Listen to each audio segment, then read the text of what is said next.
You all have been waiting for it, and we're finally back with Small Business Sunday. I have had plenty of midweek music maelstrom, band interviews going up, but there has just been so little time to, take part in Small Business Sunday, but we're back. And this is our first installment for 2022. Things got so hectic back around holidays, and I did have to stop interviewing for a while, but I could not be more excited for my guest. How are you doing today? Would you like to introduce yourself? I'm doing good. I'm Don Hahn. How are you? Oh my God, I'm thrilled.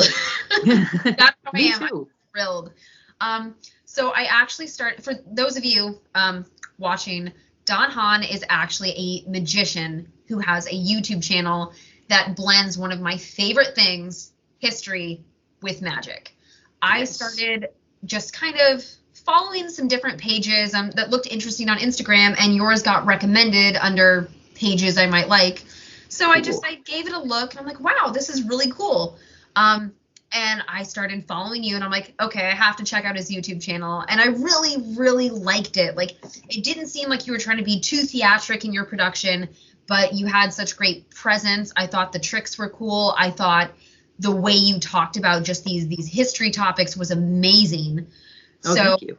I had to ask you to be on my segment, and I'm so glad that you said yes. Me too. Yes. History is fun to talk about. I enjoy it immensely.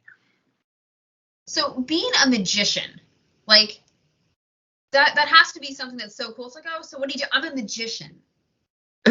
Actually, no. The magician thing doesn't come up a lot unless I'm actively doing magic, like at a show or like here, or like on my YouTube channel. But I focus more on the history and day-to-day life. Magic is more stuff I practice until I actually whip it out. Like usually filming for my YouTube channel nowadays. Okay. So do you have any background in history professionally? No, none whatsoever. So I am obsessive. That's about it. So it was a hobby. You're just a run-of-the-mill history buff who also loves magic. Yes.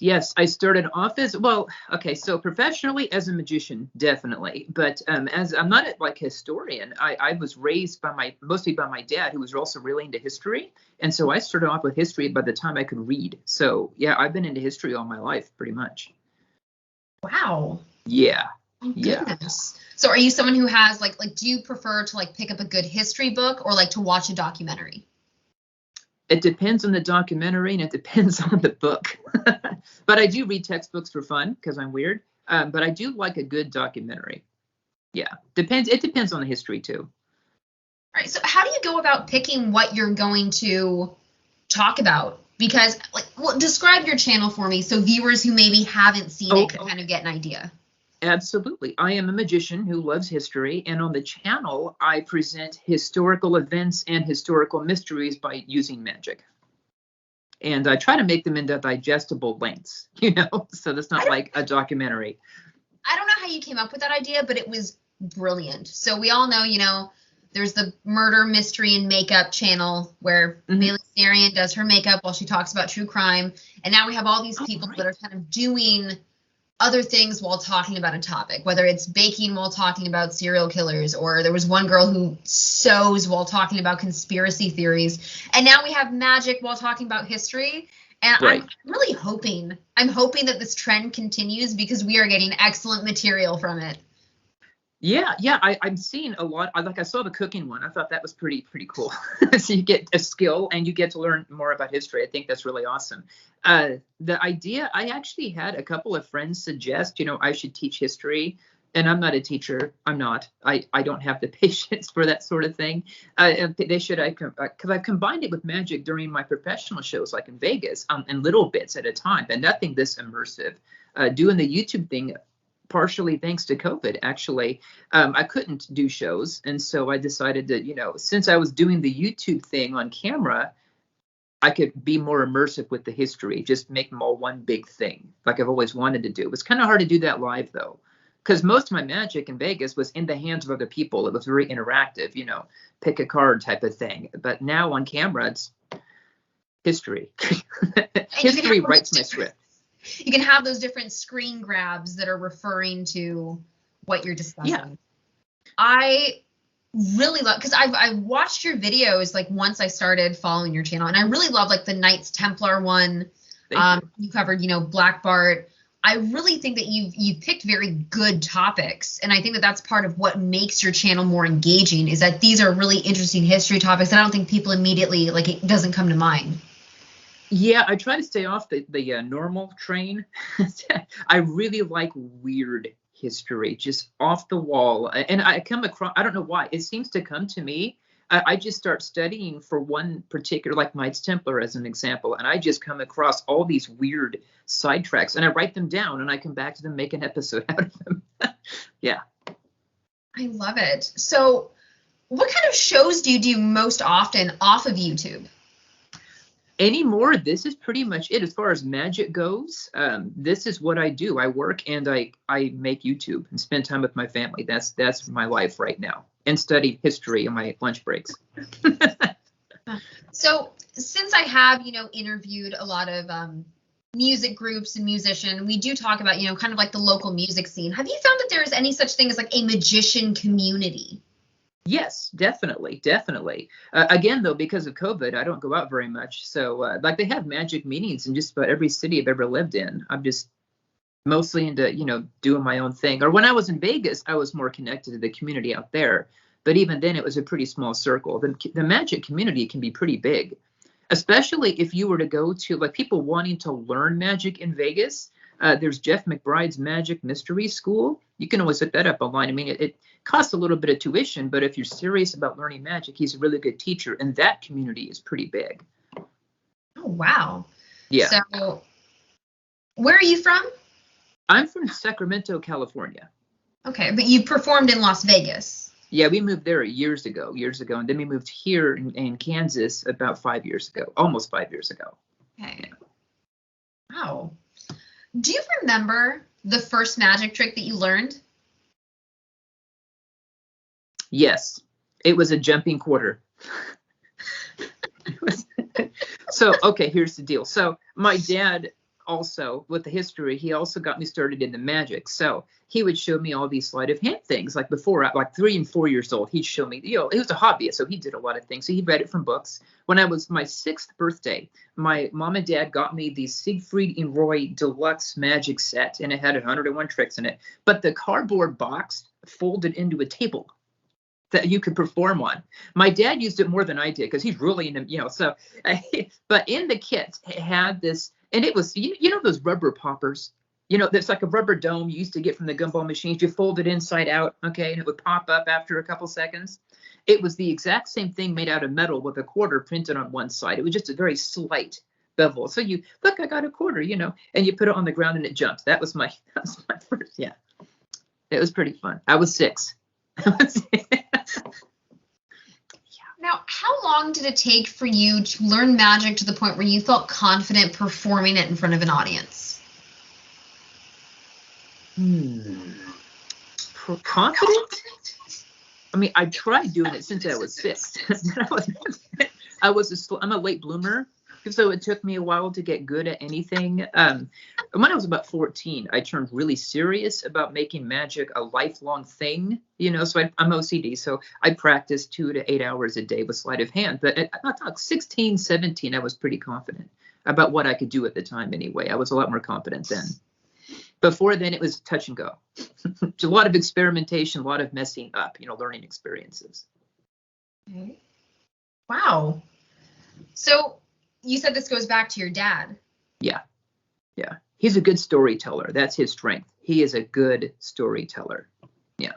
So what's that? So did he also contribute to your love of history in any way, or where did that start? Yes. Yeah, he would let me read his books. Cryptozoology, aliens, and history, archaeology. He had a bookshelf in his I guess office, the room he kept all his books in, and he would let me read them all the time. Those are some fun topics. Yes, they are. So I was watching some of your shorts. You have those little reels on YouTube that I think are a great bite-sized way to kind of just get into. I love the vampire one. That one was really cool. Thank you. Like I said, that's such a weird thing. I just like weird tidbits of fun, Yeah. So as far as magicians, who are some that you'd say you admire? David Copperfield's my favorite, hands down. He's a good storyteller. That's right. So you did do an interview with, I believe it was Kyle Yates. Yes. I He's watched awesome. the interview. I loved it. You have just had a really good, in my opinion, a very good presence on YouTube. Oh, thank you. You may not have the most subscribers, the most views. I love what you're doing because there's something that, in being less flashy and almost seeming more humble about it, it's even more, it makes me want to watch. I am so glad to hear that. Because sometimes I feel like I'm too subtle, but I'm trying to find that balance of, get your attention but not be in your face about it kind of thing. So how frequently do you upload? I am now doing it once a week, whether it's a short or a video. That's my New Year's goal. And so far from January 1st, I've been able to keep to that, which is awesome. I'm trying to ramp it up here pretty quickly, but right now that's what I'm doing once a week. Okay. So one thing that I was curious about, because magic is a very visual medium. Yes.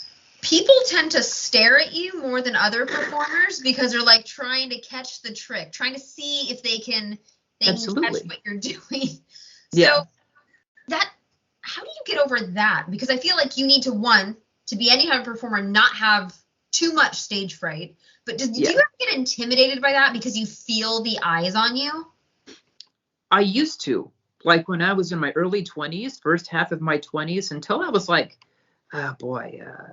maybe in my late 26, 27. I don't know what happened there, but for some reason, awkward silences, staring, I didn't care anymore. Because when you get to learn what people think and how they feel as a generality, you encounter so many situations. You have commonalities you start noticing, and none of it's really bad. Nothing we'd really be afraid of. It's just stage fright. And for some reason, and I can't tell you what it was, when I was like end of my 27, almost 28, I just clicked. No more of a problem with that. I still get nervous when I do a show, or even doing this interview. I still get nervous, but stares and everything, no.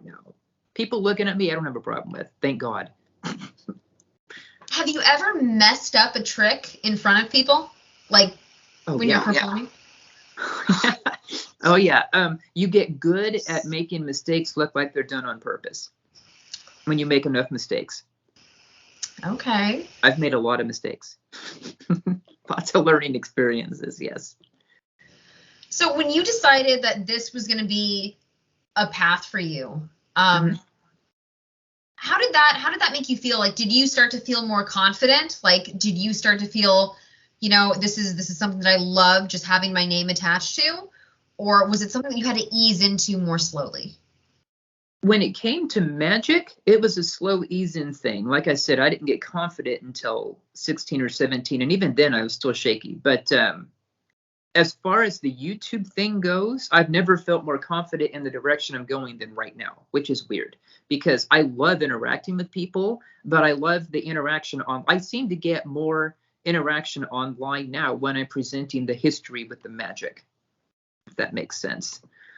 So this is the most confident I think I've ever felt. I don't know if I should feel that way, but I do. You should. Thank you.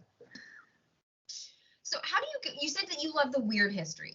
Mm-hmm. So I take it you go about choosing things that are maybe interesting to you, but do you ever stop to think, what is something that might really pique my audience? Like, how do you choose which topic to go with in relation to what you think is interesting versus what you think might appeal to your audience? Like, how do you determine what might appeal to that audience?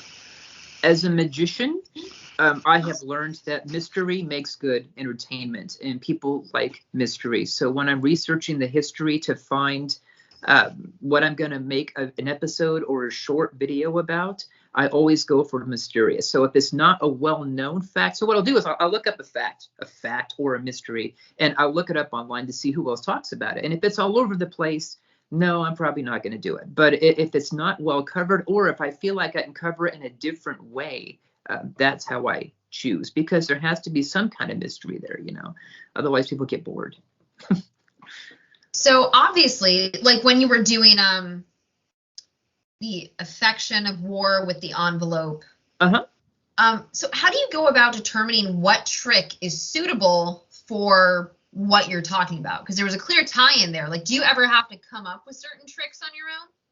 Yes. especially now. Okay, it's another interesting thing. So when I did magic in real life, like in Vegas, interacting with people in their hands and stuff, I did a lot of my own presentations on what were already classic magic effects. And to an extent, I still do that here. I mean, nothing's really new, you know, just the presentation. But when it comes to the video, like tying certain props into certain history, I don't know, it's kind of hard to explain that one because it's more of an emotional thing, how I think people would be affected emotionally by what they're watching. So you really have to put yourself in their shoes, or that's what I try to do. Anyway, I don't know how successful that is, but that's what I've been working with. And so, yeah, I'll take classic effects to, like, the cutting and restored ribbon is not a new thing. Putting it in an envelope is not a new thing. That's not my invention, but the presentation just worked so well with the history bit. So it worked together. But some of the things, yeah, I've got to totally rewrite what I know and make it completely different to fit the history. Goodness, you kind of do a little bit of everything, don't you? I have to, yeah, or I feel like I have to. Yeah, when I first made the transition to video, doing the YouTube thing, it was really, really hard for me to get used to and feel comfortable at all about, because it was such a different thing. Performing magic for a camera is so different for me anyway than it is actual people. So that was a tough one to get over. So I had to get better at a lot of different things I wasn't used to dealing with, or not dealing with in that case. No people. Fair enough. I haven't stopped to think about that really, but I guess when you are used to having an audience, it probably would feel completely different when it's just you and the camera. Absolutely. My magic changed. Like if I would have a set of, I did a lot of banquet rooms in Vegas, especially right before we moved out here. I mean, I was doing a whole bunch of them. And so I had my set, you know, I had to fill an hour and a half of magic. The first 45 minutes were people standing up with drinks, and they were waiting to be let into the banquet hall to sit down. So that was walk around magic, which meant I was completely surrounded, and I would be borrowing things out of people's pockets, their credit cards, dollar bills, rubber bands, and I'd have my pockets full of shenanigans too, you know. And so then they would get seated, and now I'd be doing a small stand-up show, which is totally different, because now instead of performing for 3 or 4 people or a group of 10, now I'm doing it for a seated audience of 10 to 15 at their table. And so it was really a great learning experience for me. But I had my set. I had the 10 effects I would have in reserve to do this kind of audience or whatever magic I was doing. Here, every episode is something different. So I'm always having to invent something, new angle or new presentation on something, which I like. I like keeping on the toes, you know. Well, it's certainly not monotonous. Thank you. I don't want to be. I cannot wait to see what else you have going on. Thank you so much for doing this interview, because Absolutely. I am really passionate about supporting entertainers, small business owners, you know, people that are out here just giving us the entertainment, the services that we kind of take for granted, and getting all that kind of in front of people. That's really important to me. That's why I started this project. And I cannot thank you enough for doing this interview. This has been fabulous. Absolutely. Thank you for having me. Of course, I will link your Instagram and your YouTube channel in the description. Guys, this has been Don Hahn. You can find him at In the Margins. Since you're already on YouTube, go do that now. Type in the margins, exactly what we're talking about. Because usually, you know, I have to direct someone to a website or Bandcamp. No, you're already in the right spot. Go In the Margins. It's 3 words. Bandcamp sounds like fun. I don't know. I've never been to a Bandcamp. Oh my God. Yes. Don Hahn, In the Margins. We cannot wait to have more Small Business Sunday coming up for you. This has been fantastic. And again, Don, thank you so much. Thank you for having me here, Miss Ariel. I appreciate it. It was fun. Thank you. We'll be seeing you guys soon.